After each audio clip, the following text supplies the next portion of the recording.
Hey there, guys. Welcome to Dirt Road Believer. I'm Tina, creator of Dirt Road Believer, and I'm so glad that you are joining me today where we get rooted in the best truth of all, that is the Word of God. So stick with me today. Hope you had a happy Valentine's Day. Hope you experienced a lot of love. We don't usually get to into Valentine's Day here at my house.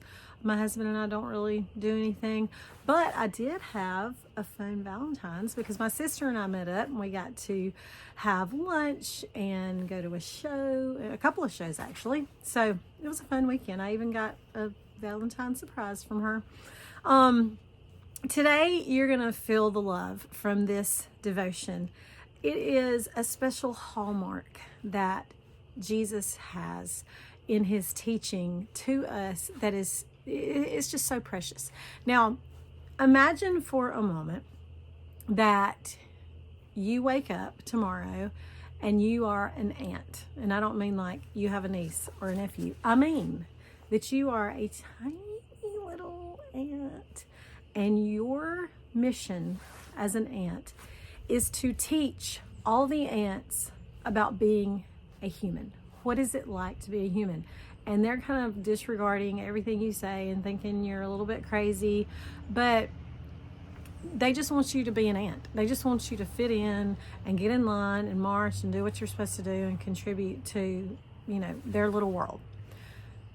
This is the closest thing that I can imagine that Jesus must have felt like. I mean, here is a deity coming to earth trying to teach about heaven and what it's like and why it's important. And, what was he thought of?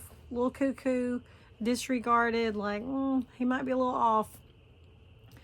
But how did he do this? Like, how did he even form into words that we could understand what it was like in heaven?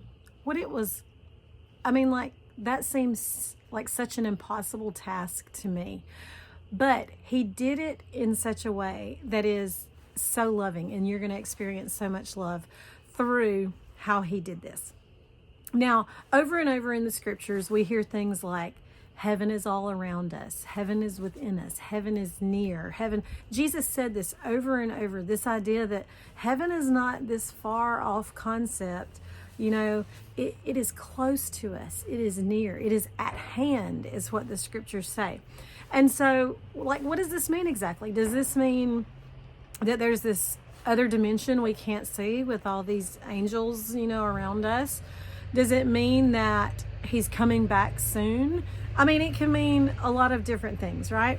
And not that those, other explanations or reasons are wrong, but I just want to point out one way that this was true for Jesus, that heaven is close to us, heaven is near, and heaven is all around us. His teaching reflects that so well. Now, oftentimes when you look at Jesus' teaching, it's not some ethereal, existential, thing you cannot grasp.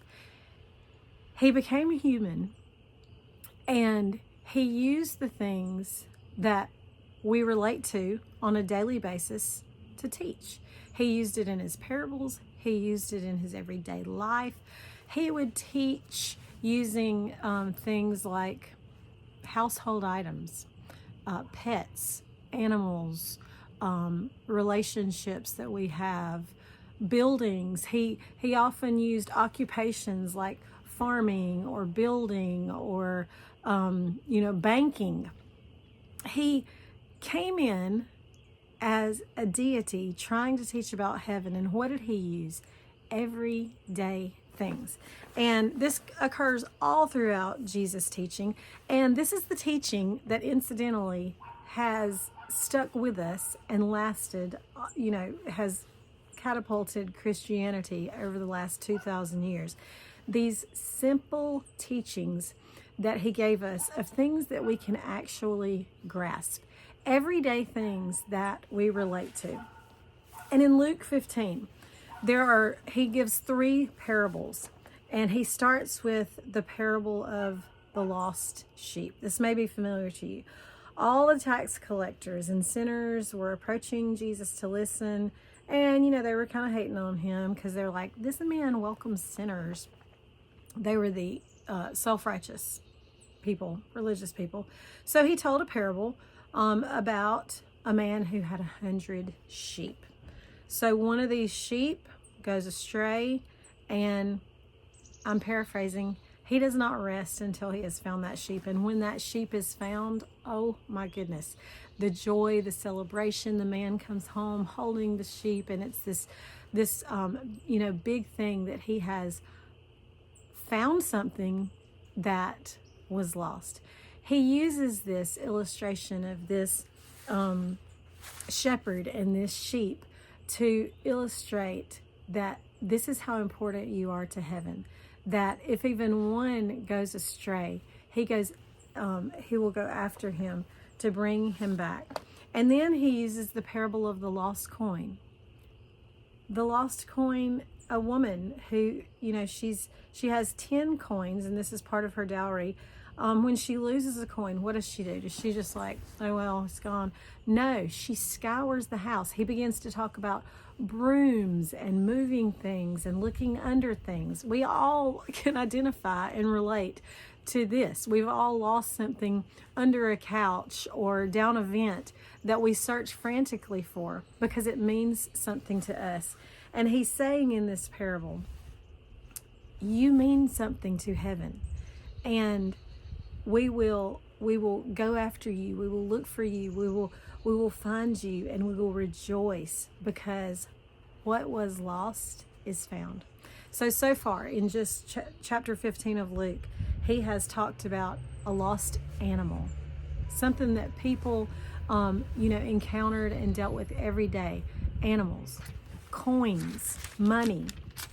And then he ends with a much longer parable, which I'm sure you're all familiar with, which is the parable of the lost son. So the last thing he illustrates with is a relationship of someone that you love, and something comes in the way of that relationship. Guys, this is the entire New Testament. Matthew, Mark, Luke, and John. This is the entire ministry of Jesus. He loved us enough to find things that when we get to eternity, they're not going to matter. We're not going to be worried about sheep or lost coins or anything like that. But it matters here on earth, and we can somehow relate to it. And so he used in his teaching things so small around us every day. And so when I think of the words of Jesus that say, heaven is all around us, when he taught, he could find illustrations of heaven in everything around him, from menial household items to, expensive sheep and cattle that were the livelihood, to coins, to weather. I mean, he used everything around us to teach about what heaven means and how important we are to heaven. And so I challenge you this week. This should make you feel very loved, that Jesus came down and his time on earth was spent relating to you through the things that you could understand, that you could grasp, that you could relate to. And this was his teaching style. This is still his teaching style today. I don't go one day or 1 week without finding a lesson in something around me. And I'll just get silly with you here for a minute. Here's an illustration that God reminded me how important it is for the bride of Christ to be prepared, to be ready for that day when he comes back. I've been noticing these posts and these pictures all around me lately of young women getting engaged. And, you read the post and you get the gist that this was not anything that they knew that was planned. This was like a surprise, will you marry me kind of moment. But in all the pictures that I see, these girls' nails are on point. When you see the picture of that ring, I mean, they had to have gone that day or the day before to have these nails done. They look amazing. You can tell I'm not a nail person. But I got to thinking, how do they know? Do they just keep their nails looking that great all the time just in case he proposes? And, the Lord said they were prepared because they read the signs. They knew the signs. They knew that this man loved them and was going to have a moment where he invited them to step into that love in a marriage relationship. So they were prepared because they read the signs around them. And are we prepared? I'm using this because this was an everyday illustration that God spoke to me through somebody's fingernails, okay? Heaven is all around us. And when I thought about, wow, these girls' nails look good, they were prepared. I thought, am I prepared? As part of the bride of Christ, am I prepared? Am I noticing the signs around me? Am I paying attention? Because we cannot ignore eternity. It's coming, and we need to be prepared. So I use that just as an example, a silly example of Jesus still uses everyday things around us to teach us about himself and about heaven and about how important we are to heaven. If that does not make you feel so loved around this 2026 Valentine's Day, I don't know what does. That we have a God that loves us so much that he uses tiny little things around us that in the end don't really matter, but it's a way that he can get through to us. It's a way that he can reach us. So I challenge you this week, as you look around you, as you use household items, as you use devices or talk to friends or cook in the kitchen, what is God trying to show you through these little everyday things that we use and come across to teach you about eternity and teach you about heaven? That, to me, is how heaven is all around us. He can get to us and teach us through absolutely anything. Guys, I hope you have really enjoyed this devotion. I enjoyed bringing it to you. And thank goodness we're not going to wake up tomorrow as a little tiny ant and have to teach ants all about what it's like to be a human. But Jesus loved you enough to come to earth, to teach you about his Father and about his kingdom and what is to come. And he did it in such a simplistic but powerful way to use things that we can understand. We can't really grasp the enormity or complexity of heaven, but we can grasp these simple lessons that he gave us all throughout the Gospels of Matthew, Mark, Luke, and John. So I challenge you to get into those books this week and to look for heaven all around you. Guys, have a great day. I'm going to see you next week.